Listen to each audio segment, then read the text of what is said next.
You're listening to the Fed and Fearless podcast. On today's episode, I'm chatting with Kate Galliett about how to ask the right questions so you can build an unbreakable body. So stay tuned.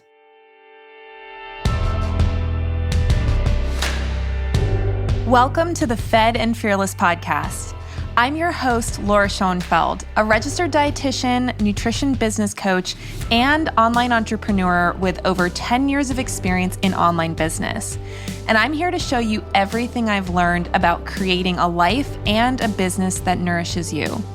On this podcast, we'll talk about the lifestyle habits, practical strategies, mindset shifts, and leaps of faith required to build a healthy body, a powerful mind, a strong spirit, and a successful business. Hey there, welcome back to the Fed and Fearless podcast. I'm Laura Schoenfeld, your host as always, and we have another great interview for you today. It's another conversation that was not planned, but we talked about a lot of really great stuff that I think is going to be super valuable for you, whether you are somebody who just wants to have a healthier body and feel better in your body, or you're somebody who wants to learn how to ask the right questions just in general in life, so that way you can get the answers that you need in order to create a plan for growth and strength that works for you. So my guest today is Kate Galliett. Kate is the all-around powerhouse behind Fit for Real Life and the Unbreakable Body. Her main motivation in life is to help people build their body to be strong, capable, and unbreakable so they can live life as fully, deeply, and as energetically as possible. Kate earned her BS in exercise science from Valparaiso University and went on to study a variety of certifications and trainings, all of which helped her curate the holistic approach she takes to body care today. In addition to her work with clients in person and on her websites, she's coached at Nerd Fitness Adult Summer Camp, has been featured in Experience Life magazine, livestrong.com, and a variety of other publications. She lives in the great state of Utah, where she can put her unbreakable body to use for adventures in the mountains. So Kate and I have been in each other's orbit for probably at least 8 years, could have been longer. And I've known about her for a long time through my work in the paleo and ancestral health community. And we were able to reconnect through a mutual friend, Sarah Smith, who I know some of you are familiar with. Sarah was on the podcast. I forget how long ago, but it was in the last year or two, I think. And so I'm so excited to have Kate on the show today. She has so much wisdom to share. I know our conversation could have gone much longer, so we'll definitely have to have her back on the show in the future to talk about more of her expertise and how she helps her clients build unbreakable bodies. But I was really honored to have her on as a guest, and I'm so excited for you to get to know her if you don't know her already, and for you to get to experience her wisdom like I was able to. So without further ado, here is Kate Galliett. All right, everybody. Well, I am so excited to have with us on the show today, Kate Galliett. Welcome to the Fed and Fearless podcast, Kate. I'm so thrilled to be here. Thank you, Laura. And Kate and I were talking before we hit record about how we've run into each other virtually probably a dozen plus times in the last 10 years, just because of the various circles that we are connected through. And this is the first time that we're actually speaking. So we're both very excited to have this opportunity since we've been in each other's orbit for so long. And Kate has a ton of wisdom about so many different areas. And so we were saying this conversation may turn into something unexpected, but I think sometimes those are our best episodes. But just so our audience can get to know you a little bit, Kate, I know that you just have a book that I think just came out, right? The Becoming Unbreakable book is recently released. Could you just tell us your story about how you got into the business that you're in? I'm sure it's a long story, but just the nutshell version of what led you to become, so interested and passionate about helping people become unbreakable. I would love to share that story because I think it helps kind of set the stage for everything else we'll talk about. So as a young child, I was athletic and, into sports and things like that, but I didn't really feel great in my body already at that point. I was bigger than the other kids and my body didn't feel quite great. I had a lot of infections as a kid, but I would kind of just brush it off because I was a kid and I didn't know any better. And I knew also at that point, my job in life would be to help people, which I thought I'd be a doctor. But then I ran into organic chemistry and I was like, oh, no, I don't want to be smart and disciplined enough to get through that kind of chemistry. No, thanks. Let me see what else is out there. And so that's why I ended up where I ended up today. But as I was going through my teenage years into adulthood, a pretty life-changing event happened, which really changed the course of my life.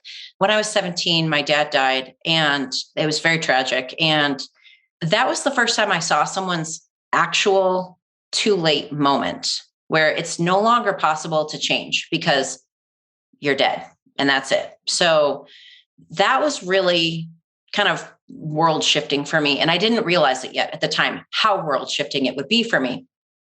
As I was going through college to get my BS in exercise science, which is around the time I was like, ooh, training and helping people fix their bodies, aches and pains, and get strong. How neat.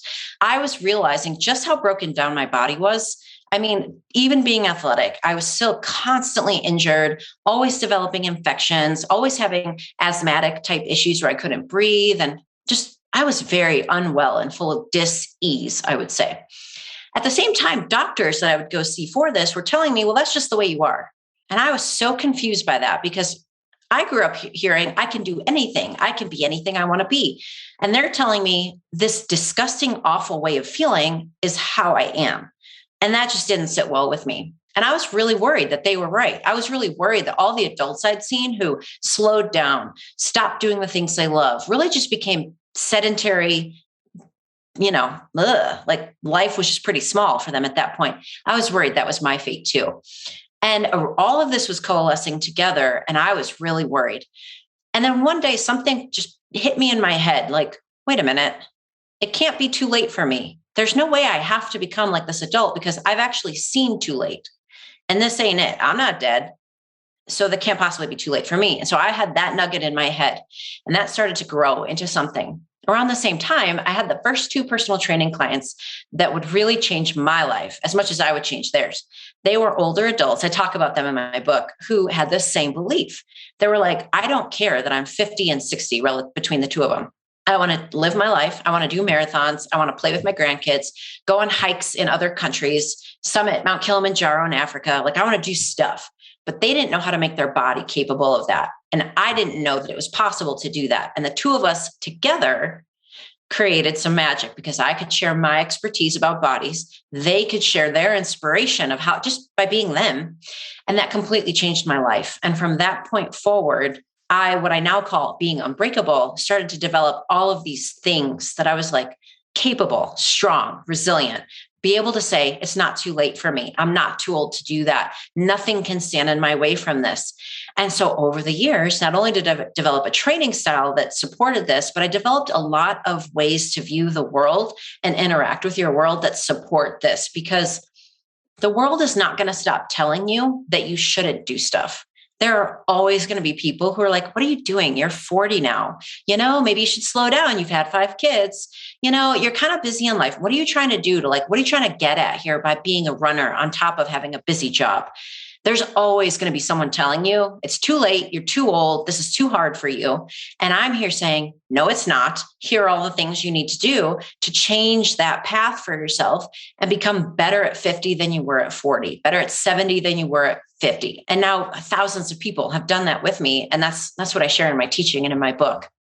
I love that. And I think it's, there's so much that we could unpack about that. But the thing that really stood out to me is this idea of combining the belief in what's possible with the discipline of taking action on it, right? Because I think sometimes people tend to kind of camp in one or the other. It's either I just need to be like super disciplined and like work hard and, and whatever happens, happens. And if I get old and, if I get injured, that's just the way it is. And then there's the people who are like, I'm just going to believe that I'm healthy, and maybe not as common, but they don't necessarily take action on things. They're just kind of like, oh, well, if I just believe it, it'll happen, right? And so I love that you combine the two, because I feel like that's a really good,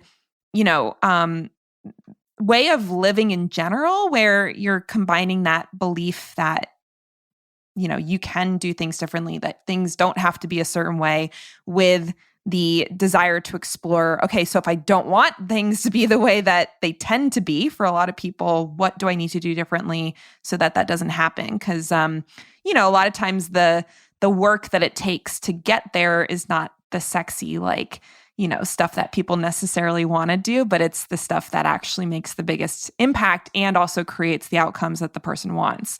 Yeah. And I think you have to have both because, well, if all anything took was action, all of us would have accomplished all of our goals already and nothing would be hard for any of us. We'd just be like, oh, I'm just doing the thing and now I've done it. Okay, end of story. But we all know that's not how we as humans work. But also because the journey from deciding to believe that something better is possible for you and actually accomplishing it is a long journey. In fact, becoming unbreakable is a lifelong journey. You're going to keep doing it till it's your too late moment when you pass away someday. But you have to have both of those together because you're going to run into yourself along the way. The work won't always be easy. It won't always be fun.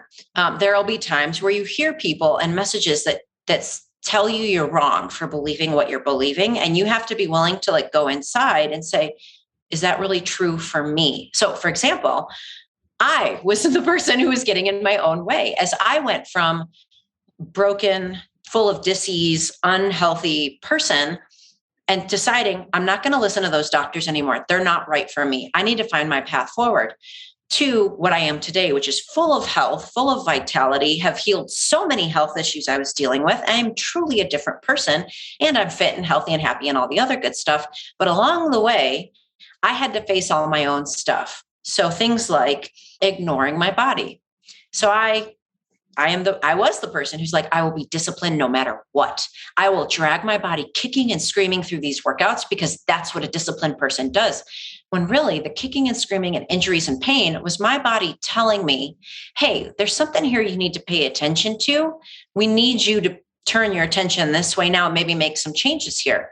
I had to run into that wall a few times to learn a way to work with what I was experiencing. And that is where I developed some of the mental models that I work with today with my clients, because we tend to make things very binary, very you're on or you're off. It's yes or it's no. It's you're doing the diet or you're not.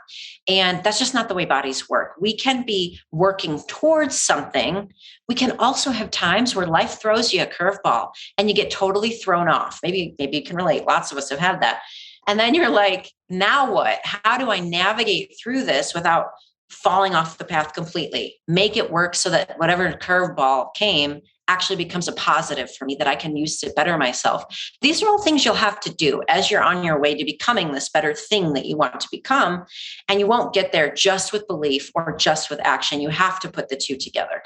Mm-hmm. Yeah. I mean, Kate and I were just talking before we jumped on about how, up until I got pregnant, I was starting to feel like, okay, I have a routine, I have a rhythm, I know my body, I know what I need to eat, I know how I need to exercise, and it was pretty easy to maintain. I'm sure I could have, in some ways, pushed myself harder if that was a big value of mine to be like, running marathons or something. But for me, a lot of it was just like, I just want to feel good when I'm doing my work because this is where I'm putting my focus right now. And so for me, I'm trying to think, I've been pregnant for 6 months, so the last 5 months has been this like complete breakdown of like everything that used to work for me. I mean, not everything. There's some basics that like, eating protein, still a good basic to focus on. But for me, there's been a lot of shakeup in terms of the things I thought I knew about my body or the things that used to be the way my body was working and that, in this particular state, and I'm sure postpartum will be similar, where it's like, oh, I have kind of a new body now that I have to relearn. And I could see how if somebody comes at that from a very rigid, this is what I do and this is my routine and I don't adapt it to anything, if you're coming at it from that kind of mindset, something like a pregnancy or an injury, illness, anything that changes your body even temporarily, it's like you don't have the skills to assess, okay, what does my body need right now that maybe isn't what it was needing before, or maybe won't be what it needs in a year from now. But, just having that self-knowledge, again, I'm not doing it perfectly because I feel like it changes every week. It's like, okay, I feel like I'm getting in a routine and then something changes. But I think there would be a lot more stress associated with my particular situation if it was like, no, I need to do my 3 days a week of lifting and my 2 days a week of cardio and my daily walk and, my 3 meals a day. Like if that was how rigid I was, I think I'd be suffering a lot more mentally with the experience than if it's just like, okay, I'm just going to be adaptive and see what happens. And I probably won't feel my best right now and it's okay. And it doesn't mean that I'm doing something wrong or that I'm failing somehow because I had to change my habits. Yeah. And that's amazing to look at it that way, because having been the rigid person who is like, it has to be this way always, you have to realize at some point that that's just going to keep you getting more of the same if you get stuck in that rhythm of like trying to force something that isn't working. And it took a big eye-opening awakening for me to go through this and really get it for myself. And so I'm so happy to share it with others now, because I know the pain of being stuck in forcing it and being rigid about things. And this is where I developed what I call the explorer's mindset, which really can change how you view your body and how you become the expert of what your body needs, even moment to moment or week to week in a pregnancy. And so to explain the explorer's mindset, which I have a whole section of the book about it. So if folks like this, they can read the book and get more. But we have to go back first to get a basic understanding of our bodies. And the way I look at a body is that it's an ecosystem. Just like an ecosystem in nature, whether it's the Great Barrier Reef or a tropical rainforest or the mountains out by where I live, there's all of these things that are constantly being influenced by each other. What I call signals are coming in, and the body or the nature ecosystem they're responding. If a lightning strike happens, that's a signal to unfortunately send a bunch of electricity and heat and things up into the system. And then the system starts to set on fire and we have wildfires. Wildfires aren't necessarily bad, though, because they can help bring new growth. So the wildfire becomes a signal for new growth to happen.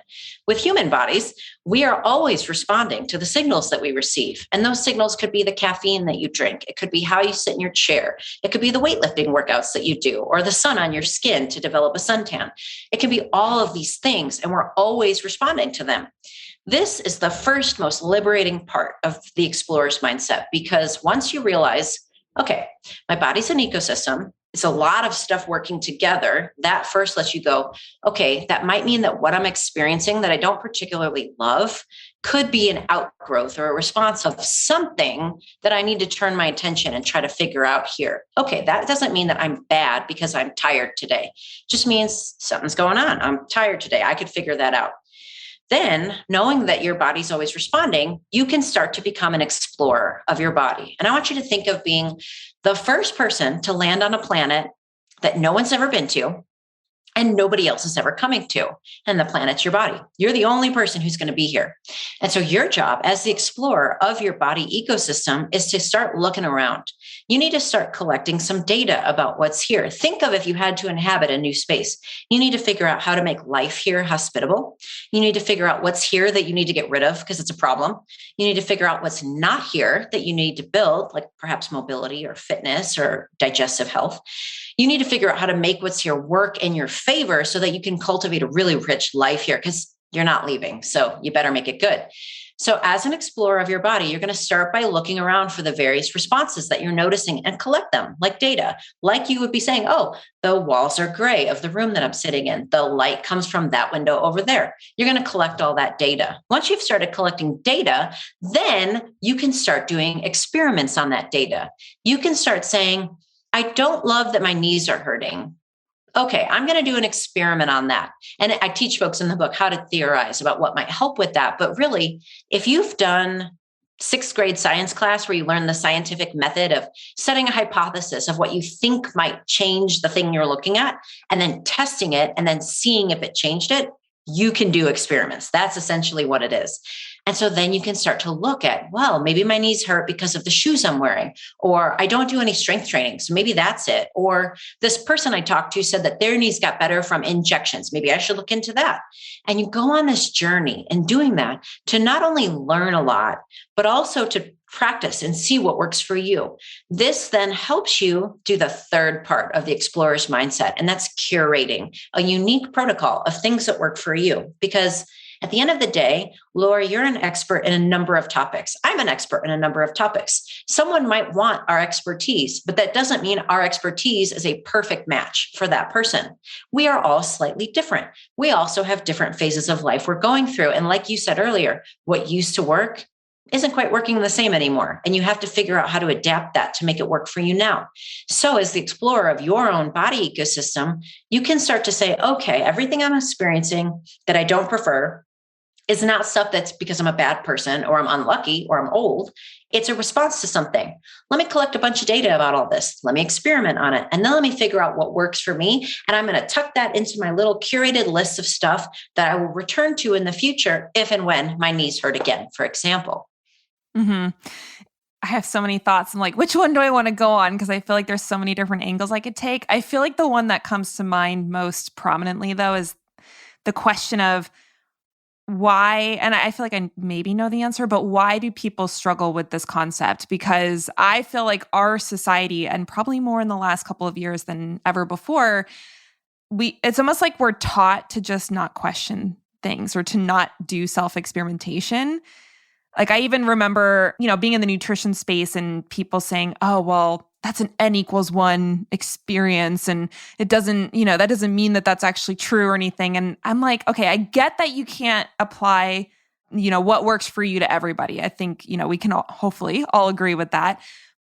And I also think there's this like weird resistance or, denigration of the idea of self-experimentation. Like, don't, think that you can figure it out for yourself. Like you're not an expert or you're not trained or whatever. Like you shouldn't be trying to make these decisions for yourself. And I'm not saying we shouldn't seek expert opinion, right? Like I'm always personally seeking expert opinion. I'm always, anytime health-wise or other, if we're struggling with something, we want to get some opinions about it because there's people that know more than we do. But I do think that there is this lack of questioning, either just by omission or possibly suppression that's happening. And it's like, I don't know if you have any thoughts about that, because I know, in the last couple of years, especially, it's like, God forbid anyone questions anything that comes from a quote unquote expert. But it's like, I feel like we were already kind of heading in that direction where, people weren't being encouraged to necessarily think for themselves about what is actually true for my body that might not be true for other people's bodies. I think we have a long-standing history of not teaching people from a young age to cultivate and trust their inner wisdom when it comes to their bodies in particular, but also other topics too. We teach kids to trust your gut if someone seems like a bad person, like, oh, if that person's giving you a weird feeling, run to mom. We teach kids that. But I personally experienced, and of the thousands of conversations I've had with individuals at this point, lots of people didn't know they could trust themselves when it comes to their body, and they don't know how. And I make a joke about this in the book, but most of our health education in school, if you were lucky, you had health class where you learned about body parts and maybe systems of the body. The rest of gym class was usually just kickball for me and, basketball in the wintertime. So we don't have a lot of education around that. And then we have a very strong narrative of things just get worse as you get older. And I think that exists for two main reasons. One, it's financially lucrative to tell people that things just get worse. Here's a pill to help you with that. Here's a treatment. Here's a surgery. Here's whatever. And I am not poo-pooing those. There's a time and place for everything. And people often think, oh, you're probably anti all of it. And I'm like, no, there's a time when a surgery makes complete sense. There's a time when critical care medicine makes complete sense. But that's not every situation. So why aren't we cultivating more of an understanding of there are other things we can do to take care of ourselves, but there's a pill for everything. Why would we want to push things that are like, hey, you could do this yourself. You could figure this out yourself. Yoga might help you. Weight training might help you. Walking helps you. Maybe a low carb diet helps you, or maybe a high carb diet. Who knows? So that's one thing. The second thing is that I think as humans, we like to be a part of the in group and we like to commiserate. This, again, we all do it. I've done it too. But if I saw this with my clients who are older, if you are doing something that is breaking the norm of what other people, especially in your social circle or your family circle, are doing, unfortunately, there's a tendency as humans to want to cut that person down, to say, you're just an outlier. That's not true for everybody else. I wish I could do that, but I'm not special like you are. Or stop it. You're being ridiculous. You're 55. Slow down. My client who I mentioned in the book, she was 60 something when she was doing all her marathons after having been kind of an average adult, gaining weight over the years, slowing down, all the things you'd expect from a 50 something woman. And as she got fitter, healthier, and happier, more and more people told her, stop it. What are you doing? And she had to be really strong and be like, no, I feel better. Like, come on, you could do this too. And she would try to encourage. So between the marketing messaging of having something to sell that supports the narrative that you shouldn't trust yourself and you're just going to fall apart and there's nothing you can do to be empowered to take control of this. And then the fact that as a society, unfortunately, humans like to bring everybody down to their level. You could get caught in some messaging that you have to really examine and say, is that really true for me? And you're even going to hear it from family. You're going to hear family members say, well, it just runs in the family. What did you think would happen? Yes, things run in families, but not in the way that you think that they do. And so I always say, question everything. You might still welcome back some things that you're like, wow, it turns out that was true. But if you don't ever examine it, how will you ever know? And I don't think examining and questioning is a bad thing. I think it's marvelous that we've learned some things that work. We know strength training really helps, especially as we age. That's marvelous that we know that now. But you still should question things and examine stuff and say, how could strength training work for me? Do I have to do it this way? Maybe you just have a constitution that works better with a certain kind of workout style that has nothing to do with the way I teach workout styles. I support that. As long as you are feeling like you're living in your wisdom, you're getting what you want out of it, and you're moving on your path to what you see is being unbreakable to you. Yeah, it's so funny you mentioned the surgery thing. Like I tend to be a little sassy about medical intervention, like even again with the whole pregnancy thing, learning. It's like when you're not in the medical system, you almost forget what it's like. And I've been in the medical system for myself and my husband more in the last 6 months than I've probably ever been in my entire life. And it's just really interesting because it's like sometimes I feel like I'm being a little annoying. And our doctors, like my OBGYN and the midwife and everything, they're very accommodating, like they're not giving me a hard time necessarily, but there is that sense of like, ooh, should I really be asking them all these questions? Or like, there's just that social conditioning to be like, just do what they tell you. Don't question it. They're the expert. They know what they're doing. They do this thousands of times, probably a month, as far as the number of people that they see. And yet, the more I learn about specific things like the pregnancy and birth journey, it's like, oh, wow, there's a lot of stuff that there's questions about, or maybe it's quote unquote, like best practices in the hospital that is not actually leading to the best outcomes and people aren't necessarily questioning it. So it is funny because I have a lot of people in my life that think, wow, you're like super anti like medical treatment, medicine, that kind of thing. I'm like, I'm really not. If it's the appropriate choice, like my husband just had surgery on his spinal cord a month ago, and it's like that we discovered was absolutely required. There was no solution that was going to fix the issue that he was having except for surgery. And so it's one of these things where I feel like people like to kind of compartmentalize you. It's either, oh, you listen to the experts and you follow what the best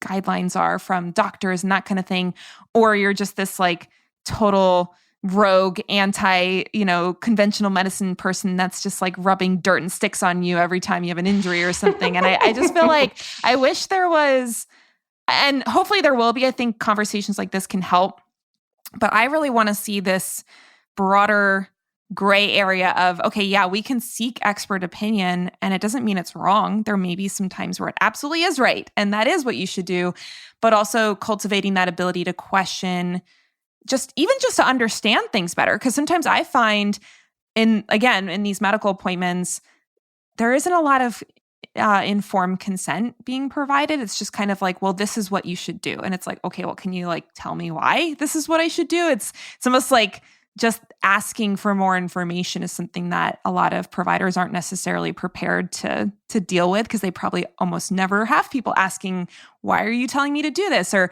are you sure that's the right medication that my husband should be taking, that kind of thing. So I feel like it's a skill that sometimes can definitely cause some conflict with, your providers, your family members, that kind of thing. But being able to appropriately question things, especially if they feel off, right? Like if you're like, I don't know, this doesn't sound right, really, being comfortable questioning there. But even if you're like, I just don't understand why they're making this recommendation, maybe I should ask some questions so I can better understand it, so I can be more fully like, yes, this is what we should do, let's go for it kind of thing. So I tend to be the kind of person that is naturally a questioner, and I don't have a lot of shame about that. But I've even noticed in those medical appointments it being like, ooh, I hope that they don't get annoyed, or I hope that they don't like think I'm being a hassle asking them to explain why they selected this particular pain med for my husband, or why they're recommending, this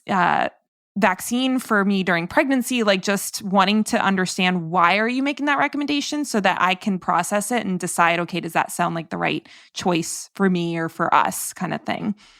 Yeah, it's taking ownership. And I have advocated for people to take ownership of their bodies and their experience of living it for more than 20 years now, because I didn't feel like I had ownership of my body. I distinctly recall I had a lot of gastro issues because I had a number of health challenges as a kid, and nobody caught them until I started questioning and looking at other people, and then finding the right doctors that could actually help me and educate me.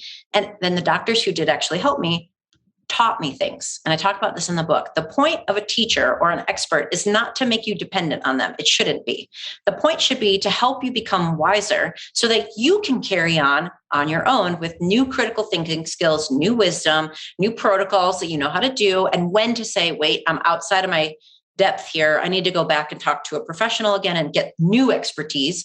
But you should be taking ownership of your body. You're the one who's living in it. It's your job. And so when I was having that experience, they gave me a pill for reflux. I didn't know. So I took it for 2 weeks, like they said, and went back. And I was like, cool. So the pill worked. What now? And the doctor said, well, you keep taking it. And I said, for how long? Forever. And I was like, I'm 21. What? What? That doesn't make any sense. And she was like, well, that's the pill helps you. So you should keep taking that. It's a good thing to take. And that's when I really was like, wait a minute.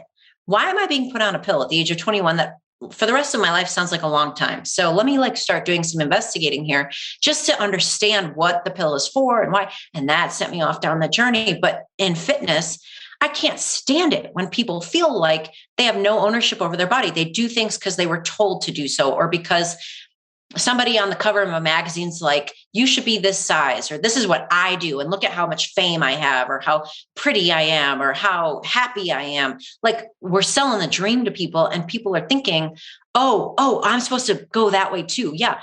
No, you're supposed to feel complete ownership living in your body. And I always think back to children. My parents told me, you can do anything you want. You can figure this out. When I'd be struggling with like a puzzle or a game or something, don't worry, you can figure it out. Let's stick with it. How can we problem solve this from a new angle? When I did run into chemistry in high school, and they got me a tutor to help me because I was just so bad at it. But they got someone to help me who could work it with me in different ways. Why wouldn't we do that as adults when it comes to physical care of our body, whether it's fitness? If you want to lose weight or gain weight, if you don't like your joint pain, if you're worried about your back or your whatever, energy, nutrition, why wouldn't we say, hey, yeah, you can figure this out, turn it around, maybe look at it from a different angle, maybe hire someone to help you out at first. I feel like that's really realistic. And I don't get why we wouldn't want to push that as the encouraging mantra that people can adopt.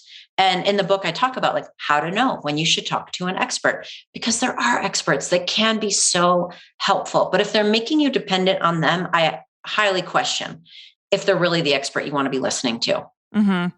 Well, and I think something that comes to mind for me as far as why people might hesitate to take that route is because I feel like it's that issue of the more you know, the more you are responsible for, if that makes sense. So if you start to realize, oh, it's because of these habits, it's because of this posture, it's because of, I have to do these rehab exercises for, 20 minutes a day, every day. I think sometimes it's that whole ignorance is bliss, right? Like if you don't know any better, you can't really feel bad about not doing stuff, if that makes sense. And not that I think feeling bad is a good motivator, because I don't. But I know for me personally, there's a lot of things that I've learned that would help me feel better that I do resist doing, or it's like, oh, I just don't feel like doing that, or, oh, I had such a busy day. I don't have, the energy to work out. And so I'm curious if you have any thoughts about that, because I feel like, even if somebody does learn, okay, this is what my body needs to feel better, there can be a lot of resistance to the daily practice of it. Or maybe it's not daily, like even with workouts, it doesn't have to be daily, but that regular practice where it's like you do have to make that sacrifice of time and energy towards that thing that maybe isn't so fun or exciting. Like I know, mobility and rehab type of stuff for me is like, I don't want to do it. I just want to get into my workout kind of thing. And for people like us that are like, yes, I'm willing to explore it, but sometimes I get stuck on the actual implementation because it feels like a lot of work, or it feels like, oh man, it's going to take so long before I see results. Do I really want to commit all this energy to it? Do you have any thoughts about how to help people like us? No, you're hitting the nail on the head. And it is taking complete responsibility for your life and the choices that you make, and accepting that, like, if I've had a glass of wine each night after work 5 days in a row, I have to accept responsibility that I'm like, I don't really need to do that. It's probably affecting my sleep. I kind of have to accept the fact that if I'm a little like baggy eyed the next day, like that's my own doing. And that's not just baggy eyes, that it's my body telling me like, hey, we don't really like processing alcohol in the middle of the night. But it's facing yourself completely. And people won't be good at this when they first start doing it. I wasn't. If you are, fantastic. You're a saint. I had already adopted all the things I've been telling you about, and still was not listening to my body as much as I needed to and responding accordingly. And that's part of, like, when I talk about being unbreakable, there's so many things that fall under that umbrella word. One of them for me is trusting that my body will hold up for me, but also knowing that my body can trust me, that when it's telling me what it's telling me, I will listen and change course and address what it's telling me it needs. I didn't do that in the beginning. And I developed the most insane injuries that took so long to heal, which I'm grateful for because I learned a lot about how to heal those kinds of injuries. But like me now looks back at me then and was like, wow, you are so boneheaded. Like you needed to hang on to your control of what you thought you were controlling, which wasn't very much because your body was rebelling left, right, and center. You needed to hang on to that more than you needed to take complete ownership for what you were doing. And I had to kind of have that dark night of the soul moment where you're like, wow, I am really responsible for this. Nobody else is. I can blame my parents for XYZ genetics. I can blame society for ultra processed foods. And sure, let's put some blame on ultra processed foods. But I still am the one who's in charge day to day. And I never want someone else to be in charge for me. That's hard to do because we have moments, even when we're doing really great at our habits, where we're like, kind of skipped my mobility work this week. I have to accept the consequences of that, and face yourself and look into like, why am I skipping it? Is it really not right for me the way I'm doing mobility? Maybe there's something else that will drive better with me. Can I put the time and energy into working on that? And we also then, with the complete ownership of why sometimes we don't, take ownership of our bodies, is we have to accept that right now we may not have time or energy to make the change we want to make. I always say to folks, if we don't have time to do the whole thing, we don't have time to do the thing. It's not ideal to start stuff and get halfway into it, because then you've got this energy hanging over you of this thing that you're like, I started it, but I'm not really doing it. Now I'm starting to feel bad about not doing it. Now I still don't know how to do it. Got to watch the videos again. Now I got to start over again. I say, start something when you can start it, or say, hey, I can't start that whole full thing right now, but what I can do is a 5-minute walk after my hourly meeting that I'm in. That I can do. And I accept that that is the best I can do right now. And when I have more time and bandwidth to do the full mobility program or take up the cooking class, I will do that. And I'll fully devote myself to it. It's coming face to face with our schedules and our life. And how much time are we scrolling on the internet instead of actually doing things that better us, Yeah. And I feel like something that has come up recently, just in various areas of life that I've been learning about, is this concept of, the pain of taking action versus the pain of not taking action. And I feel like it's so easy to feel the pain of the action, right? Like getting on, your Peloton bike or going to the gym or, doing anything that you're doing for fitness in that moment might feel like, oh, I don't feel like doing this. Like there's like an immediate sense of this is, and I say painful, it doesn't have to be like physical pain, could just be like, this isn't what I feel like doing right now. Like there's some cost associated with it. And I know that humans generally are not very good at predicting, okay, well, what's the cost going to be or what's the pain going to be if I don't do this, right? And I think most people don't realize what the cost is until they're in it. And it's like, wow, you just spent 10 years developing or not developing a healthy body. And now this is the pain that you're in because you didn't make those choices. And again, it's not to say that you can always start, right? Like it's not saying, oh, well, now it's too late, right? Like you were saying before. But I do think for me, this is something that I'm always trying to cultivate is being able to appropriately predict what could be the pain if I don't do this, because that can save us a lot of, regret as far as, oh, I wish I had done this thing that I didn't do, or having to put extra energy in later because now you're trying to fix a problem as opposed to just prevent a problem. So I do think people being able to see into the future a little bit and say, okay, well, how do I want to live when I'm 50 if you're 30 now? Or how do I want to live when I'm 70 if you're 50 now? And accepting that, like, yeah, there's going to be a cost associated with taking those actions now, time, energy, other things you'd rather be doing, relaxation, that kind of thing. But then comparing that to, but what's the cost that I'm now avoiding in the future? Pain, injury, immobility, disease. And the more I think people can think through that, the better they can be like, yeah, it's worth taking the action now because I know I'm preventing future bigger cost. I think a lot of people don't know what the future bigger costs are. That's why I spend a whole bunch of time with my students and my clients teaching about how our cells are always turning over till the day we die, and our tissues of our body are made up of our cells. And so every signal we send is either telling that cell to become more of something or less of something. It's telling our joint capsule to become more with its range of motion or less.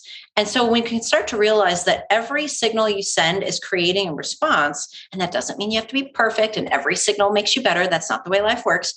But that if you say, well, I don't do anything to move my shoulders other than sit on a keyboard and type, I bet my shoulders aren't going to feel very good in a few years if I keep doing that. So what's one signal I could send to start telling my shoulders, hey, maintain that range of motion. Let's get that back on track. And then you input that into your life. And that's how we build a totally unique protocol for becoming unbreakable. We go, what signals do you need to make you respond the way you want to respond? Tissue adapts to the signals you send. Joints change based on if you move them or if you don't. Pain will increase or decrease based on a million things that we have to examine. So if we can start to examine that stuff, we can go, okay, this is what I have. It's not that hard. This is this thing I have to do. That's going to maintain my shoulders. What else could I do now? Oh, well, I could change my work setup. That would be an external signal that changes what my shoulders respond to every day. And we can put together our own little package of how we care for our body without feeling like it has to be this huge endeavor, because truly every signal gets responded to. Mm-hmm. Yeah. And it sounds like even if you're just a little bit on the edge of improvement versus problem, then you're heading in the right direction, right? Like, absolutely. I don't think anyone's saying, well, because your posture is not great at the computer, you just shouldn't use your computer ever. It's like, I mean, maybe that's an option. It's not an option. Well, it's not a preferred option for me, but it's, looking at, okay, well, what could I be doing to combat that and create a positive change that neutralizes that or maybe puts it a little bit in the positive direction. And I agree that people tend to either be all or nothing. It's like, well, if I can't do it all perfectly, I'm not going to do it at all. And it's like, well, it doesn't have to be like that. You don't have to just be in this consistent decline. It could be, a little bit better. It doesn't have to be amazing. It's like I was just saying, like, if you have time to do the whole thing, do it, but don't start halfway. Say, okay, I don't have time to do the whole thing. This whole program that Kate teaches, I don't have time or energy. But I heard what she said about shoulders. I think I could move my shoulders in the morning while I make my coffee. Perfect. And I'm going to accept that that's good enough for me at this time. That is a win for me. It's not like, oh, I stink. That's all I can do. I'm going to hate on myself now. No, like, heck yeah, that's what you can do. You should do that and be proud of it. And I'll be here if and when you're like, I love what she's talking about. I want to do the whole program. We'll be here. It'll be great. But those little things matter. But let's go all in on each little thing, not halfway in on the big thing. Yeah. Or like, I'll roll my shoulders or do shoulder mobility twice a week and maybe that'll be enough. It's like, you got to commit to that thing if you're going to, not to say that there's no benefit whatsoever, but, just having that routine and consistency in the thing that is accessible is really important. Well, Kate, I feel like that conversation was way too short. I have so many more things I could probably ask you about. You have so much to share. So we'll have to have you back on in the future. In the meantime, I know you have an awesome new resource that you've mentioned a few times with your new book that's just come out. So do you want to tell people a little bit about that? We'll make sure to link to it in the show notes so people can go get it if they want to read more and learn more about your philosophy about all this stuff. That would be amazing. Yeah, I wrote Becoming Unbreakable, which is everything I know that I could fit in a book format about how to build your body, your mind, and your spirit into something that you really love living in, because you only got this one. So let's make it a really good experience living in it. And we take the mental stuff we've been talking about deciding that you'll be unbreakable and the challenges you're going to face and how to adopt an explorer's mindset. And then I integrate that with the physical stuff you need to know. Here's how cells change. Here's how tissues change. Here's how joints change. Here's a whole section about pain. So you can figure out, why the heck is my knee hurting again? Here's how you build a body. Here's some exercises you can do to start on this and start implementing what you're learning into your own body today. And so if folks want to read that, they can come to theunbreakablebody.com and pick up a copy of the book, or you can go to Amazon as well. Awesome. I love it. Any last minute words of wisdom to share with our audience before I let you go? I feel like I said, I just got a little scratch at the surface of all of the wisdom that you have. I would say just remember that the notion of too old, it's a myth. So act appropriately. Mm-hmm.